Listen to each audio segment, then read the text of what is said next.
యెహోషువ 17వ అధ్యాయము. మనష్షే యోసేపు పెద్ద కుమారుడు గనుక అతని గోత్రమునకు అనగా మనష్షే పెద్ద కుమారుడును గిలాదు దేశాధిపతియునైన మాకీరునకు చీట్ల వలన వంతు వచ్చెను. అతడు యుద్ధవీరుడైనందున అతనికి గిలాదును బాషానును వచ్చెను. మనష్షీయులలో మిగిలిన వారికి అనగా అబియజరీయులకును హెలకీయులకును అస్రీయేలీయులకును షెకెమీయులకును హెపెరీయులకును షెమీదీయులకును వారి వారి వంశముల చొప్పున వంతు వచ్చెను. వారి వంశములను బట్టి యోసేపు కుమారుడైన మనష్షే యొక్క మగ సంతానమిది. మనష్షే ముని మనముడును మాకీరు ఇను మనముడును గిలాదు మనముడును హెపెరు కుమారుడునైన సెలోపెహాదుకు కుమార్తెలే గాని కుమారులు పుట్టలేదు. అతని కుమార్తెల పేర్లు Mahlah, Noah, Hoglah, Milcah, Tirzah అనునవి. వారు యాజకుడైన ఎలియాజరు ఎదుటికిని నూను కుమారుడైన యెహోషువ ఎదుటికిని ప్రధానుల ఎదుటికిని వచ్చి మా సహోదరుల మధ్య మాకు స్వాస్థ్యమియ్యవలెనని యెహోవా మోషేకు ఆజ్ఞాపించినని మనవి చేయగా యెహోవా సెలవిచ్చినట్టు వారి తండ్రి యొక్క సహోదరుల మధ్య వారికి స్వాస్థ్యములిచ్చెను. కాబట్టి యొర్దాను అద్దరినున్న గిలాదు బాషానులు గాక మనష్షీయులకు 10 వంతులు హెచ్చుగా వచ్చెను. ఎలయనగా మనష్షీయుల స్త్రీ సంతానమును వారి పురుష సంతానమును స్వాస్థ్యములు పొందెను. గిలాదు దేశము తక్కిన మనష్షీయులకు స్వాస్థ్యమాయెను. మనష్షీయుల సరిహద్దు ఆషేరు నుండి షెకెమునకు తూర్పుగానున్న మిక్మెతా వరకును దక్షిణమున ఏన్ తప్పూయ నివాసుల వైపునకు వ్యాపించెను. తప్పూయ దేశము మనష్షీయులదాయెను. అయితే మనష్షీయుల సరిహద్దులోని తప్పూయ ఎఫ్రాయిమీయులదాయెను. ఆ సరిహద్దు కానాయేటి దక్షిణ దిక్కున ఆ ఏటి వరకు వ్యాపించెను.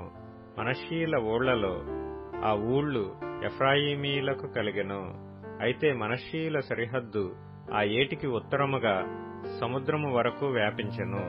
దక్షిణ భూమి ఎఫ్రాయిమీయులకును ఉత్తర భూమి మనష్షీయులకును కలిగెను. సముద్రము వారి సరిహద్దు. ఉత్తర దిక్కున అది అషేరీయుల సరిహద్దుకును తూర్పు దిక్కున ఇస్సాకారీయుల సరిహద్దుకును నడిచెను. ఇస్సాకారీయుల ప్రదేశములోను అషేరీయుల ప్రదేశములోను బేత్షెయాను దాని పురములను ఇబ్లెయామును దాని పురములను దోరు నివాసులను దాని పురములను ఎందోరు నివాసులను దాని పురములను తానాకు నివాసులను దాని పురములను మెగిద్దో నివాసులను దాని పురములను అనగా 3 కొండల ప్రదేశము మనష్షీయులకు కలిగియున్నది. కనానీయులు ఆ దేశములో నివసింపవలనని గట్టి పట్టుపట్టియుండిరి గనుక మనష్షీయులు ఆ పురములను స్వాధీనపరచుకొనలేకపోయిరి. ఇశ్రాయేలీయులు బలవంతులైన తరువాత వారు కనానీయుల చేత వెట్టి పనులు చేయించుకొనిరి గాని వారి దేశమును పూర్తిగా స్వాధీనపరచుకొనలేదు.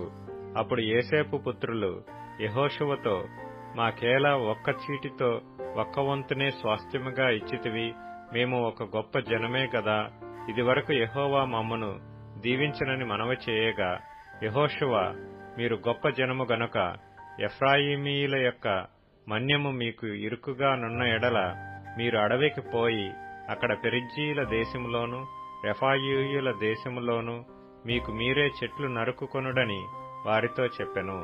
అందుకు యోసేపు పుత్రులు, ఆ మన్యము మాకు చాలదు, అదియుగాక పల్లపు చోటున నివసించు కనానీయులకందరికీ అనగా బెత్షెయానులోని వారికిని దాని పురములలోని వారికిని యెజ్రెయేలు లోయలోని వారికిని ఇనుప రథములున్నవనిరి.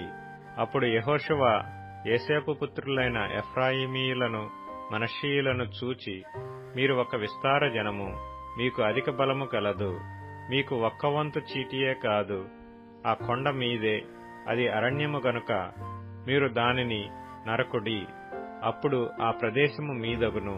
కనానీయులకు ఇనుప రథములుండినను వారు బలవంతులై ఉండినను మీరు వారి దేశమును స్వాధీనపరుచుకొనగలరనెను.